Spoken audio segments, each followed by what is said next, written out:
Hey everyone, how's it going? We're gonna make some tuna crunch sandwiches. This is a recipe of mine from the New York Times, where I'm a contributor. You can find my articles and recipes there dating back quite a few years now on NewYorkTimesCooking.com. All of my recipes, including this one, as well as a lot of other great recipes. So this is a real classic tuna sandwich. In fact, when I posted this recipe, some people were like, did we really need a recipe for this? And yeah, maybe you don't really need a recipe for this, but here's how I like to make my tuna salad sandwich. You know, when I was working on this recipe, I was really curious about where the idea of combining potato chips with a tuna sandwich came from. You know, is it something that everybody just independently discovered on their own in the lunchroom? Maybe. Some people posit that.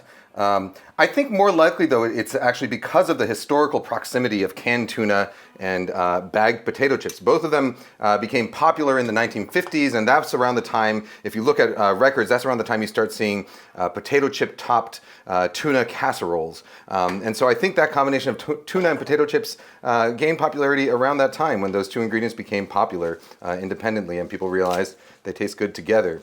I talked to quite a few people about their first experiences with this. Alex Guarnaschelli, you know, Iron Chef Alex Guarnaschelli, her mother was the editor of my first cookbook, The Food Lab. She passed away a few years ago, but Alex said that her mother used to make these sandwiches when they were a kid, and that she loved them back then. I talked to Dan Pashman's mother, Dan Pashman, who was the host of The Sporkful, and his mother also said she was making them in the 60s. So they go back quite a long ways. My favorite tuna and potato chip sandwich in Seattle comes from Layer's Sandwich Shop. They do, it's a seasonal one, you know, they actually use only locally caught tuna, and it's called the Captain Rick, that's the name of the guy who catches the fish. But they use locally caught tuna, and they use barbecue potato chips, which they insist on. Honestly, the type of chip doesn't matter that much, but we're gonna make them today with a couple different options, and maybe Lena we can do a blind taste test later to see how you like it. All right, so we're gonna start by making our tuna salad. This is tuna. This is skipjack tuna. You know, you can use albacore or skipjack. I would recommend generally staying away from yellowfin just because it's less sustainable. And honestly, like in a canned setting like this, you're not going to taste a huge difference. I used olive oil packed tuna, but water packed tuna works fine. You're going to drain that all out anyway. So, can of tuna, couple tablespoons of QP mayo, or whatever mayo you like. I like to do quite a bit of olive oil. When I lived in Boston, I used to go to this restaurant, still there, called Oleana, Chef Anna Sortun, and she did these really great deviled eggs, which were deviled eggs with confit tuna and a ton of olive oil, and that's when I sort of started developing this taste for tuna salads with a lot of olive oil in them. So 2 tablespoons of mayonnaise and 3 tablespoons of olive oil in there. And I'm also going to do a tablespoon of pickle relish. I've got this one hard-boiled egg. Oops, nope, that is a raw egg. Here I've got a hard-boiled egg. It's funny, I thought about swapping it out to do that to you on purpose, and I didn't need to. Sure you didn't. All right, so this hard-boiled egg, I do it the way I always do my hard-boiled eggs, which is rather than boiling them, I steam them. I've got a full video about this, but essentially you get a little bit of water steaming in the bottom of a saucepan, you put the eggs in there, and then you cover it, and they peel really, really well. The only thing, this is a little tangent, the only thing I've found that makes a difference in how well an egg is going to peel, and I've done this through literally thousands of eggs and hundreds of testers. The only thing that's going to make a difference in how your egg peels is whether you start it in already hot water or you start it cold. If you start it cold and slowly bring it up to temperature, which is the way I was taught to do it a long time ago, your egg is going to have a much higher chance of sticking to the shell. Whereas if you lower it into already boiling water or lower it into a pan of steam, it will peel much more easily. All right. What else are we putting in here? We're going to put in about a tablespoon of parsley. I chopped way more parsley than I needed. Let's do some chives in there also. Herbs optional. You know, you could do parsley, chives, tarragon, dill if you like dill. If you don't like dill, you can just Deal with dill it. with it. That looks like a reasonable amount of chive.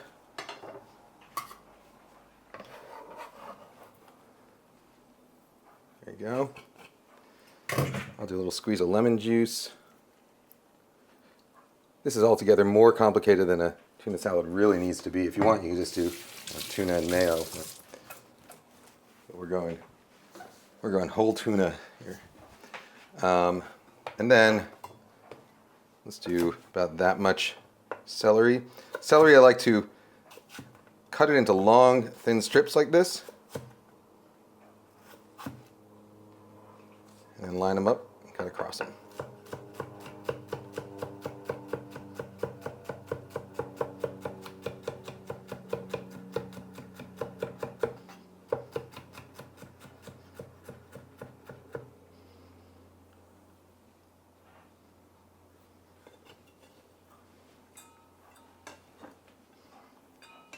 All right, and finally, we'll do a little red onion. So a couple tablespoons of red onion, which looks like probably about that much.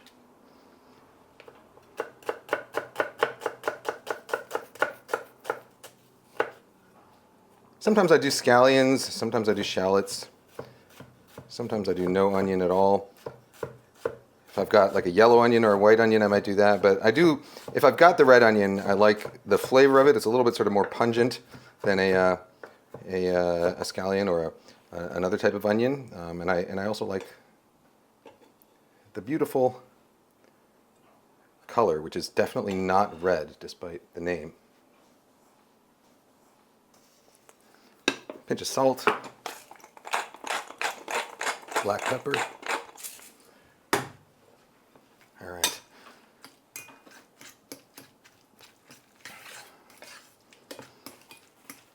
You know, I went to what was the name of the Twin Pines or Lone Pine or no, that's from Back to the Future. It's there's a shop that's something Pine on Orcas Island where they do a really great tuna melt. But the tuna salad on that sandwich has I think chopped pimentos in it, which I really enjoy. Capers, olives, pimentos in a tuna salad. I think that's delicious. Lone Pine Larder. You know what Tessa's favorite lunch is? She likes to make a tuna salad, which is a salad with a scoop of tuna salad on it. That seems reasonable. Yeah. All right, how's this taste?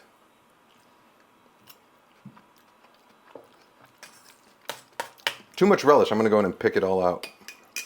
No, I'm not going to do that. All right, I think it tastes great. So I'm going to divide this in half, and one half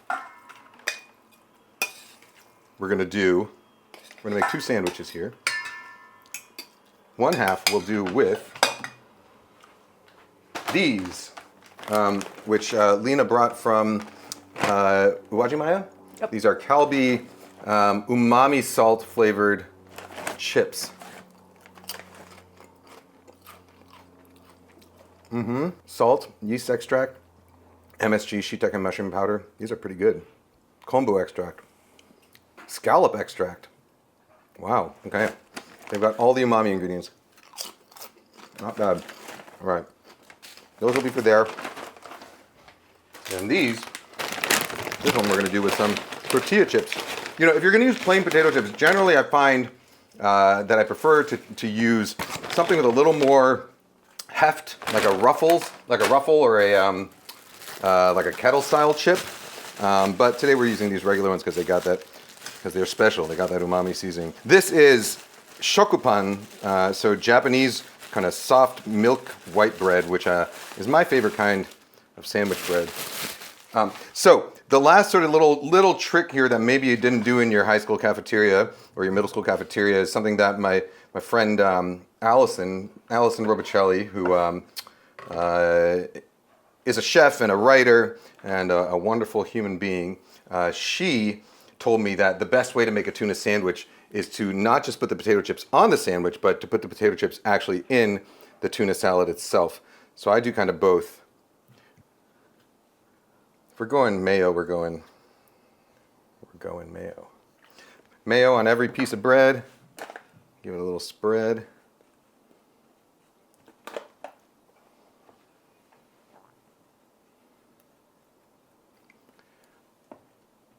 You know, obviously, when you're tasting your tuna salad, what you really want to be tasting for is sort of salt level, pepper level, acidity, you know, just sort of the balance of flavors and adding whatever you feel it might be missing.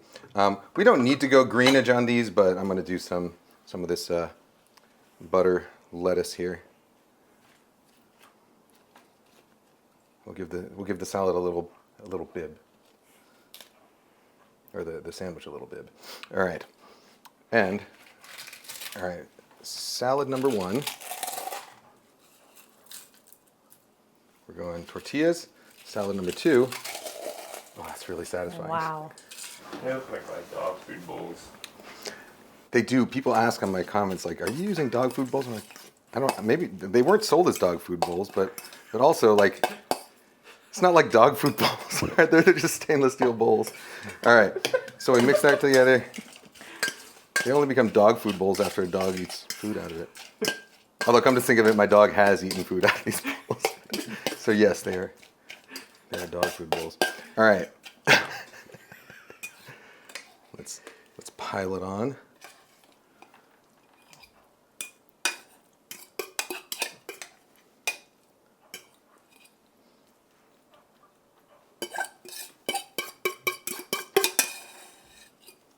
I often feel like, you know, tuna salad can generally take more olive oil than you think it can if you kind of mix it up well. Probably could have gone even with a full quarter cup.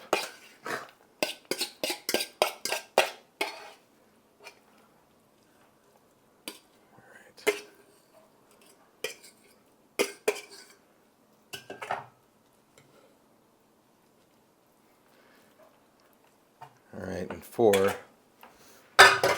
Do you want to squish one? Yeah, if it's gonna sound like it did earlier, I sure do. All right. What do you want to do? Do you want to do the tortillas or the chips? I want to do the chips. They sounded nice. All right. Let's get the tortillas on here. Nice pile of them. Oh, you know what I love also is Fritos. Fritos are great on a sandwich. That's my favorite chip. 3 ingredients, and 2 of them are corn derived. My dog's feet smell like Fritos. And the third one is toes. Which is the part of the dog that smells like Fritos. I think you could go more. Okay. Did you just come back from you just came back from like a Bobby Flay burger place, right? Yeah. Where they do this? Yeah. Yeah. All right. Okay, ready? Oh, yeah. Sounds like a chiropractor. Okay. Let me cut these into Triangles. Yeah, triangles always taste better. So these are sandwiches that are best made. Like, you don't want to pre-make that tuna salad and let it sit around because the chips will sort of start to get soft. You want them to stay crunchy in there. So we should go in. Like, you shouldn't do something like pause so that you can take thumbnail photos before eating your sandwich.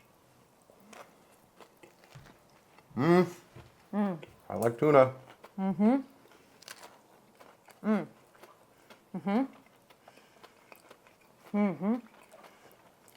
How's this one? Umami. Do you know what the difference between a tuna and a piano is? What? You can tune a piano, but you can't tune a fish. That's why he's a chef, folks. Wait, no, it's the difference between a fish and a piano. No, this is why he's a chef, folks.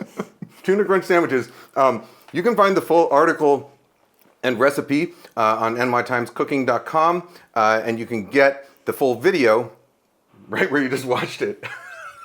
Right here. Right. All right. Guys, gals, non-binary pals, see you later.